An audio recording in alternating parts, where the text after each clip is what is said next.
All right. Hello. I'm so happy to have you here, Angel dear. Thank you for being here. Thank you. And I also know you as another name. And that's sort of where I'd love to start with today because I didn't know you as Guillaume, but we have a dear friend in common. And she's told me about you for so many years of just, oh, you're this human being that I should know because, we walk similar paths now. But also she saw you in this sort of before this transformation of who you are now as this leader, a very Western leader, a CEO. And now, I'd love to know, well, a little bit about that old version of you. Mm.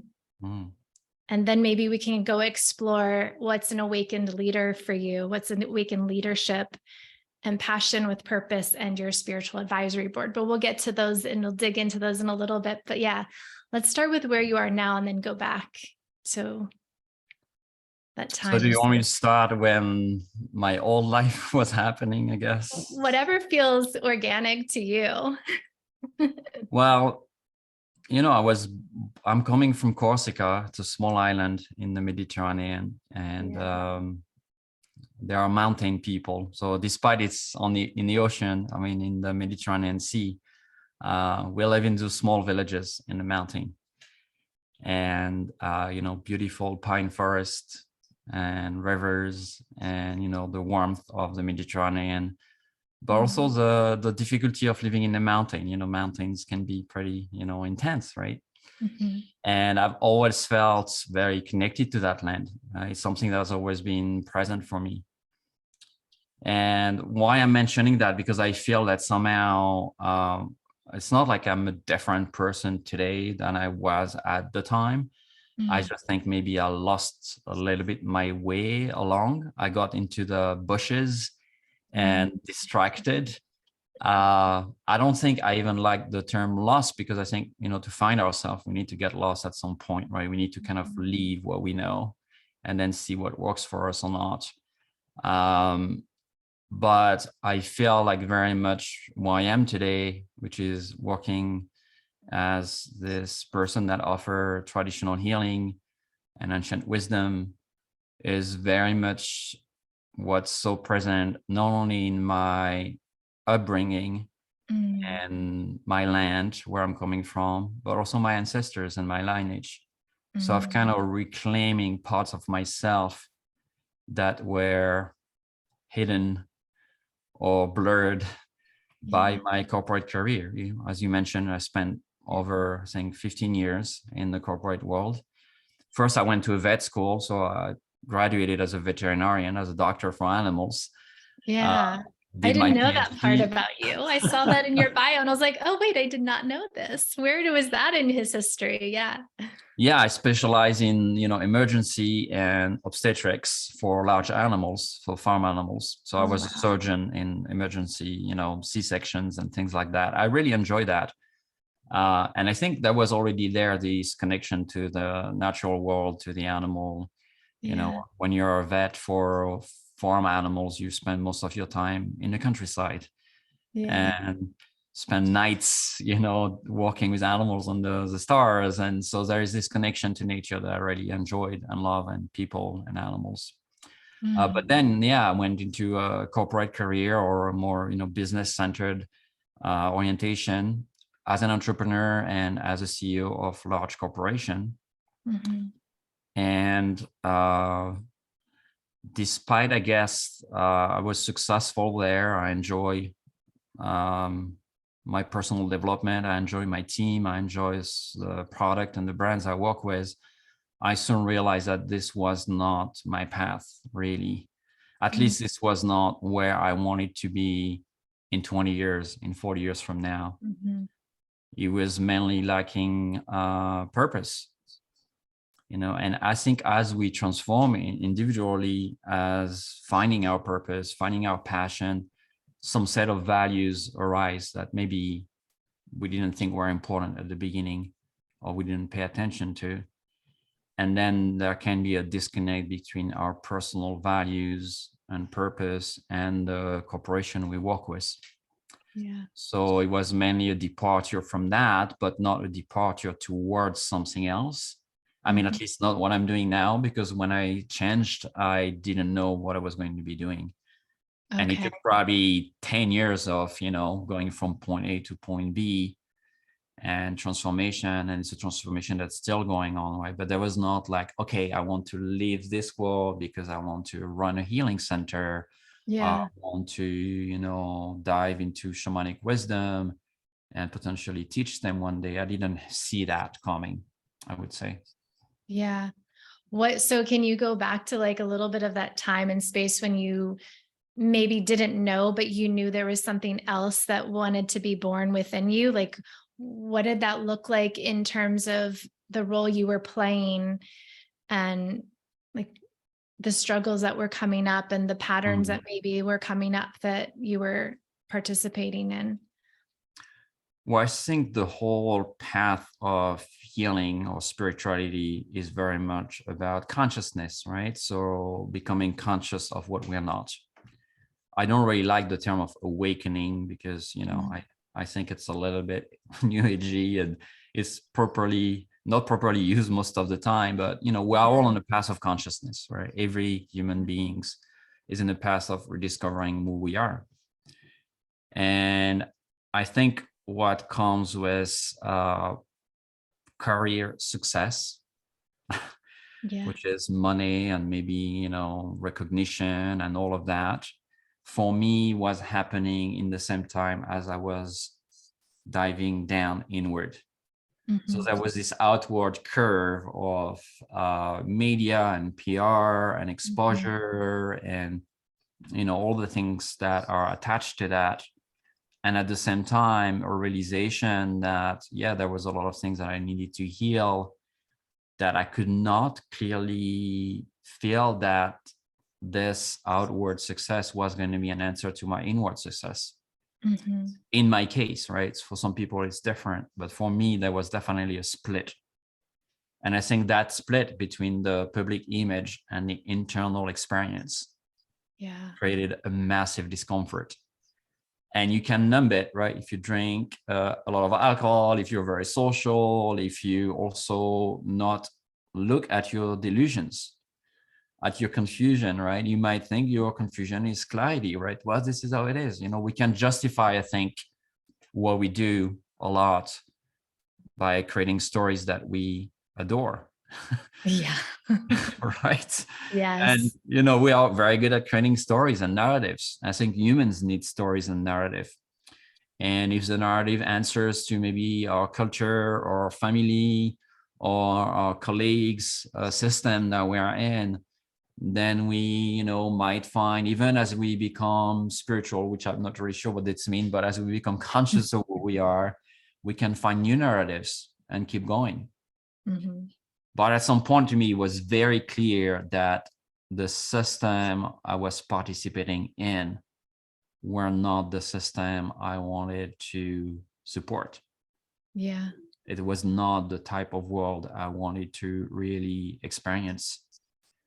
So that was when the rift was very big, because there was an internal Mhm. dread and pain and grief and anger. There was a lot of emotion there. Yeah. And there was a mask and a face, when you're a CEO and you run a company with hundreds of people, which was the case at Yeah. the time. You need to put a good face, right? You Yeah. cannot start saying you have doubt about the purpose of what we're really doing. Does it even matter? Yeah. Right? Does this company that I'm running in and the products we are selling, does it really matter? And so you can't really say that. Mhm. Yeah, you're But leading once you people. start seeing that, you can unsee it, right? When you start having that experience, Yeah. true or not, people might say, well, I disagree with that. But for me, it was real, right? It was my inner experience. There was a necessity, as this quest to consciousness needs to bring you to more authenticity, I guess, alignment between the inside and the outside, to really depart and face the fear of, losing your salary and getting out of the system and the things that keeps us trapped, right? Yeah. And I had an already for many years. Well, until I get there, I'll stay, right? Until I make that amount of money, I stay. Until I save that amount of money, I stay. And I did that for a while, but then I realized this was not my path. This Mhm. was just not what I wanted to experience. And so I left, right? Yeah. And I went on to, I guess, 3 or 4 years of quest of self, of Mhm. meaning, and kind of emerged, starting doing, I was a yoga teacher. I did a very long yoga training, studied the Advaita Vedanta, the ancient scriptures. So I was, dipping myself into ancient wisdom, Native American, South Native, and I start seeing in those teachings, in those elders, something that felt like, I can't even describe it because I still have that experience when I'm connected to those texts or those elders. I just felt I'm arrived when I'm there. I just feel so rich. I feel Mm. so much joy. It's Yeah. like drinking the most delicious honey, warm with milk and sugar and rose petal. For me, it's already a very deep inner experience of ecstasy when Yeah. I met those things. And I was like, wow, I've never felt that before. It Mm. never felt that sweet. Not that the path of transformation is always very sweet. It can get very bitter, and it's a very difficult path at the end of the day. I don't think it's an easy Definitely. one. Yeah. Um, but there was definitely different questions than the one I had, and it felt those questions were broader and they were deeper and they were nourishing me in a way that I've never felt nourished in anything else I've experienced before in my life. Yeah. Wow. So I definitely want to dig into that part of your transformation. But when you were sharing this experience and these emotions that were coming up when you were realizing this isn't fulfilling me anymore, I couldn't help but think of, what a lot of people are going through right now because of the pandemic, and we have the quiet quitting and the great resignation. And I'm just wondering, is there any wisdom you want to pass on to these people who are still in these roles, who are questioning, do I continue this path as a CEO, or do I feel something stirring inside of me? How do I, still lead from this space? Do I stay there and try to shift the consciousness within that? Or do I just completely make the leap and do something as bold as you did? Is there anything kind of in retrospect, whether talking back to your old self or anybody listening, that could connect with that today? Well, it's a really interesting question and one I've pondered for a long time, and I still look at some time because I don't want to, and I'm not demonizing the corporate world. Some Yeah. people I think misunderstand that when I talk like that. Yeah. I think there is 3 components to it. There is us as an individual and as a person, Hmm. and knowing what we are here for and what do we want to do in our life. How do we want to be? What do we want to create? What do Yes. we want to participate in? What do we want to spend our energies, which is our time, right? Hmm. And what is this thing? And then you have the corporation, I think, as a product or as a service, and looking at that, okay, is this in alignment? Hmm. In my case, I worked in the luxury industry and then in the baby industry. And Okay. so is this products I'm selling and what I'm selling, is this really aligned with my inner set of values and purpose and my mission? And then I think there's the organization itself instead of the people, in terms of how people relate and in terms of leaderships and I use the interaction, the way people relate. Not that it's going to be perfect anywhere, but is there an openness to maybe a different type of connection? I've worked and done consulting for, I'm thinking of one big foundation out there that's quite famous and does, I think, quite beautiful work in terms of their mission. Hmm. But the management and the internal relations is a nightmare. There's a Hmm. lot of bullying and it's very patriarchal and there's a lot of pressure and it's really bad, like the stories that are there, right? Yeah. So, and then you have organization that maybe their mission doesn't seem as important, maybe, but Yeah. where the CEOs and the management has a whole different way of relating, right? Yeah. And then, in the spiritual world, you have people that just also are not good and not aligned, right? So it's Yeah. not, it's people, right? Everywhere. And we are going to find the Yeah. same people everywhere. But yeah, I think for people that are there, it's like, okay, first there is the inner quest. It has to start there because that's where it will end anyway. So we need to really question why we're doing things. Am I doing it really for me, or because I learned it's the way to do it, or because my parents expect that from me, or my wife, or whoever, right? Yeah. Is this aligned with a set of values that I'm doing? Is my company, doing things that I believe are really aligned with the world I want to see? And is the structure organized in a way that is going to allow me to develop my own personal transformation? I think that's what the corporation and in general organization, even nonprofit, have a very hard time to deal with, because if you Yeah. allow personal transformation and inner inquiry, you might lose people because people might Yeah. realize. So it's a very tender, difficult, but at the same time necessary work. I think that any organization needs to embark. Mm. So is that fitting? It's never going to be perfect, right? But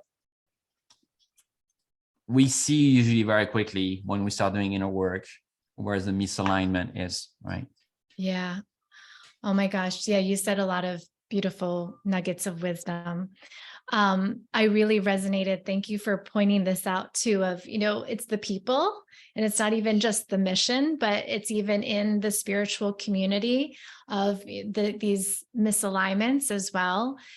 And what you were just saying towards the end of, in terms of corporations or bigger organizations not always wanting to encourage the person to go on their own personal journey, and Mm. whatever that is. I don't know if you know, but I teach the military community. I bring yoga to the military community and teach them yoga teacher training. So I work with the cadets and other officers in the military, and we have this conversation too of how much can you go on this inner journey and then find kind of be in alignment with your own personal values and purpose, and then also be in this position where you have to execute and not always feel in alignment with. And that is definitely a very big conversation that we have there. And I'm glad that you brought it into our space to just sit with too, because I think that has come up a lot, and it comes up even more when we talk about organizations and kind of our career, quote unquote, career paths, and going Mm. down it and saying, oh, this is no longer with my values. And now what? Right.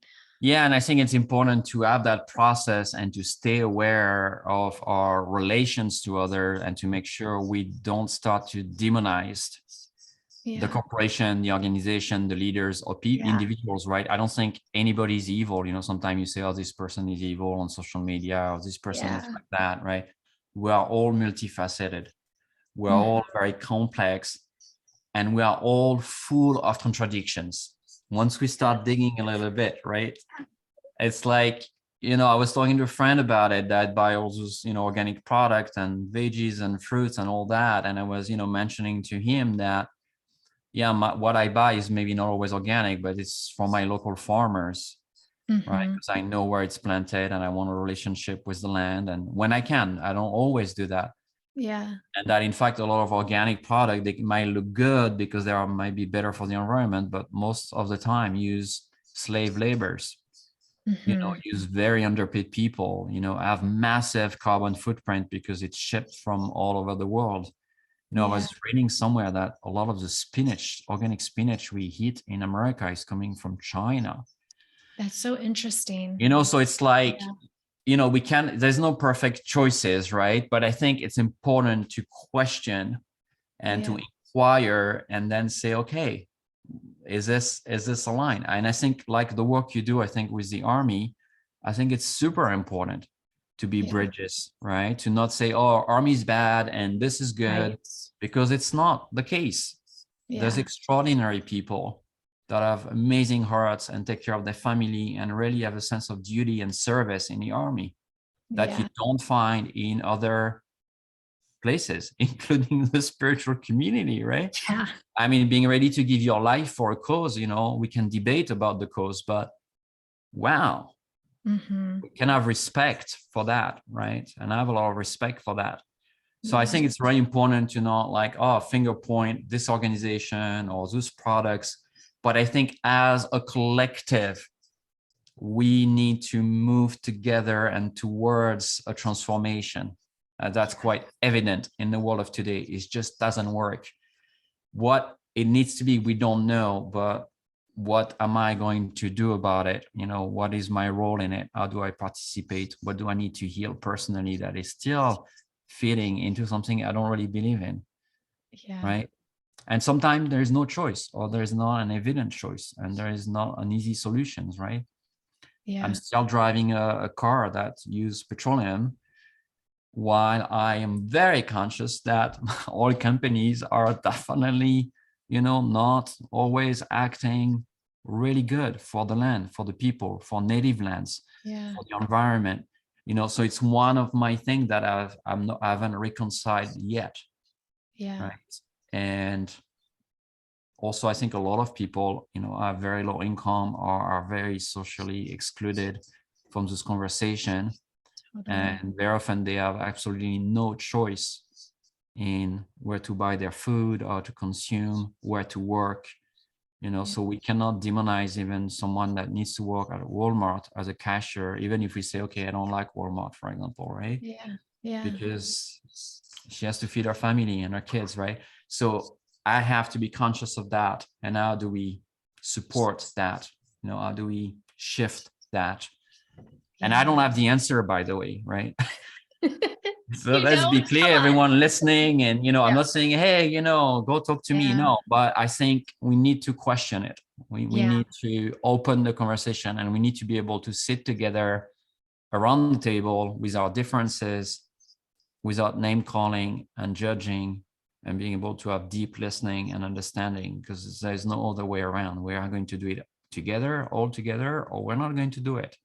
That's, Yeah. to me, that's pretty obvious today. It's so obvious. Yeah, I feel like if you weren't aware of it before the last 3 years, you could not hide from it.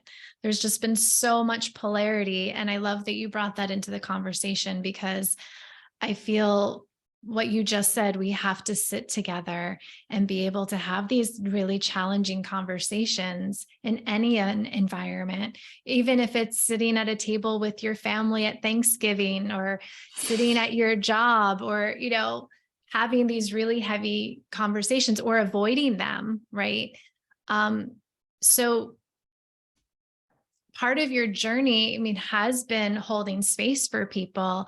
And I think that you work with a lot of different communities right now. Is that true? Yes. What do they look like? What does that look like for you? Well, we run retreats in different part of the world, right? Yeah. And a lot in Peru, but we have one coming up in Mexico and other places. I work with elders that are from very different tradition. My main lineage is coming from Peru and Okay. from the Andes. And that's kind of my second family. I Mm, spend 3 to 4 months every year in Peru for the past 10 to 15 years. So I have another set of friends and really close community there. yeah. And then there is my local community here. I have a lot of people that comes from the city, but I've also all my local community. Yeah. And it's something that I've been also really questioning, in the past few years. And I think since COVID, because we couldn't move around, and that was amazing, could rest, right? Yeah. But also, yeah, I need to connect to that community. I need to be able to be in touch with, the people here. How are they living? What are the needs? Right. And I think that's more important to know about your neighbors than to know about community from the other side of the world. I mean, it's great to know what's Mm, going on there, but let's start with what's on our doorstep, right? yeah. And Sullivan County, where I live, it's one of the poorest country in the country. I think, Hmm. at the bottom 5 or bottom 10, right? Okay. So there is a lot of issues, right? And what is my role as someone that lives there in relation to those systemic issues? Because it's easy to scream at the government or the corporation, but am I getting involved in the local organization? Am I getting involved in the local associations? What can I do? as a human being in the spaces that would be of support, be of service. Yeah.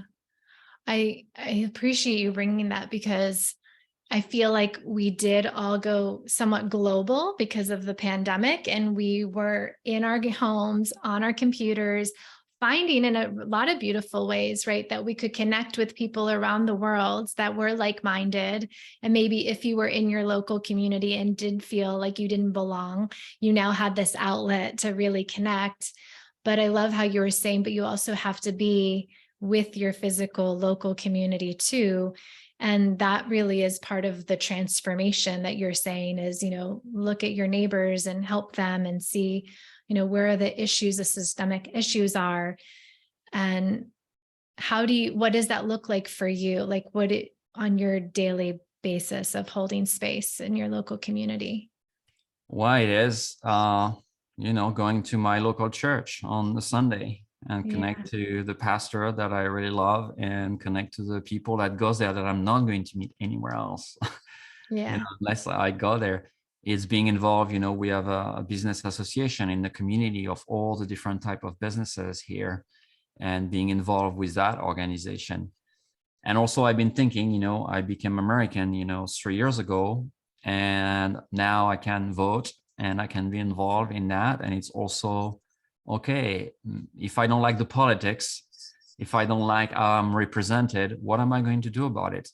Am I taking the steps that might be difficult, right, to be understanding this system really, instead of just criticizing him, and see how I can be part of that change on a more local level? And that's something's been on my mind recently, right? How can I be involved more on the decision we take every day for our town, on waters, on land, on people, on industries that can come around here, just all of it, and be, in those probably difficult spaces and conversation with people that have a very different view of the world than me. But then, not just being powerless by criticizing. Criticizing is very easy. Anybody can have an opinion. Mm-hmm. But I think unless you are at the forefront of it, you don't have an informed opinion. So we can criticize, the governments and the Democrats or the Republicans or this and that, Mm-hmm. but let's be involved, right? Yeah. And let's see how hard it is to change things, right? Let's be a witness of it. And Yeah. then have more compassion and kindness, I think, for the people that are in that position for probably their whole life, trying to change the system, and understand that sometimes, yeah, they make decisions that seems crazy to us, but Mm-hmm. it's not black and white. It's not that easy, right? Yeah. Yeah. I mean, what I just heard you say is basically holding yourself accountable first and asking myself, like, how am I showing up? And instead of pointing the finger at the other person, it's okay, let's bring it back to myself first. And sitting with those, because you also talked about this earlier in your world with being a CEO, of like the difficult emotions that come up when you are working with, we'll just call other for now.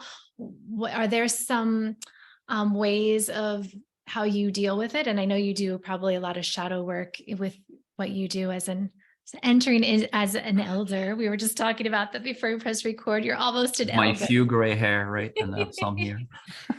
Yeah. What are some of your own like personal practices when those darker emotions come into your space, and whether they're your own or with other? Well, I think we need to learn to be with it. That's Mhm. the thing, right? And Yeah. I think in the world of today, everybody is such in a state of stress that the nervous system is dysregulated, and people are either in a fight or in a flight or in a phone numbing process, right? Yeah. And we see that on social media, we see that on TV, we see that just everywhere, right? There is no true listening. Hmm. Right. There's this amazing book from one of the native elders, I've been working with, and his book is about deep listening, and the title of the book is "Stop Talking." I like it. Right. Mhm. So we don't really know how to do that, because I think once we start slowing down, which kind of COVID forced us to do, Yes. or when we go through burnout or things like that, when we are forced, our bodies just say no because they are exhausted, we have the opportunity potentially to feel what is really there. Mm-hmm. And sadly, in our world, you know, there's a lot of medicine we can take to avoid feeling. Yes. Right. And most of them are very illegal, like alcohol, for example. Yeah. So I think it's really difficult to do that unless you have the tools. Mm-hmm. You know, and I feel very blessed that in the past 15 years plus, I've learned from amazing people that there are tools Yeah. that we can use that really works, that help us to sit with anger, with the discomfort, with rage, with grief, with confusion, with separation, with all those emotions that are difficult. And yeah, breath work, meditation, deep connection to nature. There are many things that I do that, you know, even gardening. You know, people often ask me when I don't feel well what I do. I say most of the time, you know, I go out and I Mm-hmm. open the chicken run and I just sit in the garden with my chickens and I say, well, they're like, what? So yeah, I'm just present with nature, with those animals and the nature around me. And very often, you know, eagles or hawks fly above me, and I just let myself be with it. I think it's very important not to try to change what we're experiencing because it is valid, right? Every emotion we experience, it's valid. And very often it comes from very early age, stuff that happened to us where we're powerless, where someone, you know, took something from us we didn't want, or and until we heal that, we're going to react to the world, you know, in extreme ways, Yeah. sometimes or often disproportionate with what is happening. When I see the rage sometime on social media because someone wrote something that someone disagree with, I'm mesmerized by it. You know, most people don't know the person that's writing it. In fact, Yeah. just one writing, it doesn't mean it's the ultimate truth. Very often this is just a share, right? I Yeah. think we need to be able to own our strong emotions, to own our triggers, and to really be accountable for it and say, okay, what is really, and we can only do that if we pause. If I instantly react, I just basically can't see what's really happening. I need to really sit with it. And then maybe an hour later or a day later or a year later, I will see what it is really about. So we need that space. And in a world that's faster and faster and noisier, and we're inundated, you know, there's so much information. I think we need to create those spaces for ourselves. Because even for me that lives in upstate New York in a smaller community and in nature, if I don't create that space, I'm going to experience that dread of anxiety and not really know why is it. Is it because I drank 2 coffees today? Or is it because something is really going on through my system that I Yeah. need to attend to? So it's a commitment to self-inquiry. It's a commitment to self-discovery. Yeah. Oh my gosh. I know. I just heard this. I think it's this. I think the statistic is that the way that information is moving, it's doubling every 7 years. So how we're receiving information. And what you were just speaking to, and this is a lot of the work that I do too, is the somatic work of like our bodies are not prepared to move that fast. Yeah. And I love that you highlighted this idea of, again, coming back to this accountability, but holding yourself accountable for this inquiry, giving yourself that space. And, social media is an interesting tool because it's given people a place to have their voice seen and heard and felt, which can be empowering. But like what you just said, it also can be very negative and very toxic and creating these unsafe spaces that are disempowering.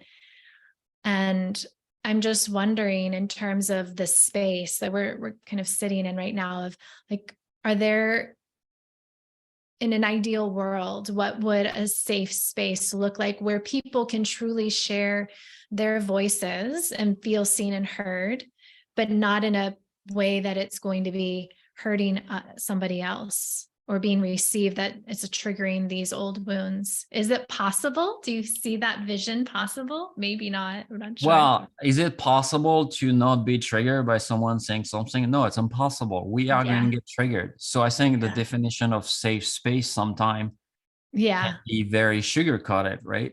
True. We are Let's going talk to about hold that. our truths. We're to be so mindful of every single word. We need to allow ourselves to fail. Yeah. We need to allow ourselves to sometime we say the wrong thing that we didn't mean, right? So there is process for reparation. There is process for listening. There's process for healing what happened, right? Also that are important. But if it's a space where everybody has to be careful of what, let's say, the 20 people in the room might feel about our own words, it's impossible. Yeah. I might even say something in this conversation that's going to trigger you, right? Or I'm sure someone listening might be already in a story about me, Mm-hmm. about who I am. Mm-hmm. But you don't know me. In fact, I hardly know myself. So how can anyone knows me? Let's 8 to Right? 20 minutes. It's Yeah. it's a process, right? So I think we need to first recognize that everybody's doing their best Mm-hmm. in the moment. Even someone that is hurting us and says something that we feel already hurt by it, in their level of consciousness, in where they're at in this moment, unless people are intentionally harming someone, right? Intentionally saying something like a racist slur or something, Yeah. right? But even them, I guess they are doing their best in that moment. That's what they can Yeah. do, right? That's what they know as truth. Yeah. So, but very often in those spaces, it's not intentional. Quite the opposite. People are coming for healing and listening. Mm-hmm. So I think what is safe then in that context is this a space where negative emotions are allowed? Is it Mm-hmm. a space where anger is allowed, where triggers are allowed? And what are the quality of the space or the space holders and the tools that we have to understand what's happening, to rekindle, repair, or mend what is happening? But we need to be super careful. I've been in many of those spaces and I work with people that kind of specialize in that. And very often there is a little bit of, despite it pretends to be absolutely not that, this very colonial capitalistic things about perfection. That the Mm-hmm. space has to be perfect and we have to be perfect. It's Yeah. almost like, a spiritual version of Catholicism. You've seen and here you're the saints. So we're kind of oscillating between the two. And there's name calling or there is, bad talks or gossips. And, I think, we don't allow true healing when that happens. In fact, I've witnessed it personally that it creates more harm than anything else. Yeah. We need to allow each other to fail. We need to know that we are going to be hurt by others in the same way we are going to hurt others. Right? Yeah. And we're never going to be perfect in this. So safety, it might be different. That's why people say, oh, what is a safe space? Or even Mm-hmm. safe people, right? Yeah, there is people that are safe, that are safer than others. But Yeah. in terms of space and interaction, I think it really relates to, are the tools in place? Do people Mm-hmm. have the capacity to process that? If you haven't dealt with your own personal anger, there's many things you're angry about since you're born, and someone triggers you, telling you this is going to be like a volcano coming out of you. Yeah. And the spiritual work might tell you, no, don't do it, tame it, and you might be able to do that, but it is not healing. This Yeah. is, it's not really true. So can be really safe, right? Even if you look really kind to me, but if internally you have this Yeah. fire and you can't express it because you don't want to look bad or to feel non-spiritual or to feel like a bad person, I think that's more problematic. Yeah. I completely resonate with that, because I feel like when you start to walk on the eggshells and create this safe space, and there's a lot of spiritual bypassing in that, like not being able to welcome it. But almost what I'm hearing you say is creating some sort of container where you set boundaries so that people do feel that they can share, but also know that there might be things that come up that are uncomfortable. And here are the tools that we could utilize as a group or individually if those moments come up and arise. And that's where it feels like the transformation will occur in that moment, because you actually want that, right? You want to, for the transformation to occur, they need that heat. They need that Yeah, thing that's and we going to trigger need the them. connection. Yeah. The running away, Yeah. constantly being in a situation where we keep living is never Yeah. going to create healing. It might feel good and it might feel like the answer are truth, but in fact, my teacher told me a long time ago, he said, one day you are going to have to decide if you want to be right or if you want to connect. Like it. Yes. Right. Yeah. And doesn't mean I'm good at it, right? Sometimes I want to be right. Sometimes the little wounded little boy, doesn't want to be told that he's wrong, right? But I need to see that. Yeah. Right? I need to do my internal work and all of that. But sometimes we make a choice to like, okay, I'm hurt. I might have a bad feeling toward that person, but I'm not going to cut the bridges because I know what you and I desire ultimately is to connect. Mm-hmm. As human beings, the reason we're enraged with someone hurting us because there's a broken link. And in fact, what's under it is a deep unconditional love that is pushing us. If we didn't care at all, if we had no love for that person, even let's say for a leader that we despise, we would not care. We would not be angry because that would be have no power. Why do we feel so connected? Because there is that connection under it and we can't deny it. And it's there. And until we know that's the truth, that's what we need to go towards. We are going to make decisions that are just going to create maybe a temporary feeling better. And sometimes there is necessity for that. I'm not advocating for no boundaries or getting out of certain spaces or contact, but I think we need to also, at the same time as we do that, acknowledge what is there for me, what do I need to do, and how to potentially, return. Mm-hmm. If that is possible. And that needs the two people involved in it, right? It's not just me, or not just them, right? Sometimes it's not possible because not everyone is open to not being right and wanting to connect. We have a lot of people who just want to be right. Yeah. But because it hurts, right? When we feel like, oh my God, but what is it that someone tells me that I'm wrong? And what is it that's really painful there for me? Is it a little child? How old do I feel when someone tells me that? I'm already 49? Or I feel like I'm 12 and my mom is screaming at me. So I can, if I really know somatic feelings and I have tools for that, I can very often inquire, and forgive myself and be kind and attend to this little boy or little girl inside of me. Yeah. And I think that it's so important what you said a little bit ago too, of just being able to recognize it, the connection versus the right. And what you were saying, I can't remember exactly what you said, but if it's not the connection, right? If there isn't that sort of sacred contract or something, that person might not even come on your radar. It's so interesting where you might be in situations like same situation with two different people, and one person there's like no connection, so it doesn't really matter, right? You don't even respond. But this other person, it's just like a dagger inside of you, and recognizing that, I think that's what I think is really interesting. And I think that's like a whole other topic to go down, but There's a long discussion around that. That's a whole other discussion, but oh my gosh, I could talk to you for so long. I love it. And we hadn't spoken for probably a few years. So this is great. I'm so honored we did that. Can you share a little bit more about what you're doing in the world now? How I think you're sharing an ebook, correct? Yes, so I have an ebook that I made many years ago, but somehow still very valid, which is morning practice. Okay. So I truly believe that the first things we do in the first 20 or 30 minutes when we wake up really set the tone for the day. Yes.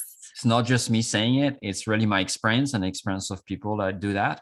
So I've developed, a set of tools that are, tools that are out there, but just put them in a frame together for people that are interested to start that process, or maybe you want to go deeper in that process. right? So there's 5 steps in it. And, you know, some people might already meditate or might already do that, but might not do all of them. And I think they all bring something different. And Yeah. so I'm happy to share that with your community here. I would love that. Thank you so much. We'll have that as this is being presented in the show notes so people can connect to it. And yeah, I think I just value you and your journey.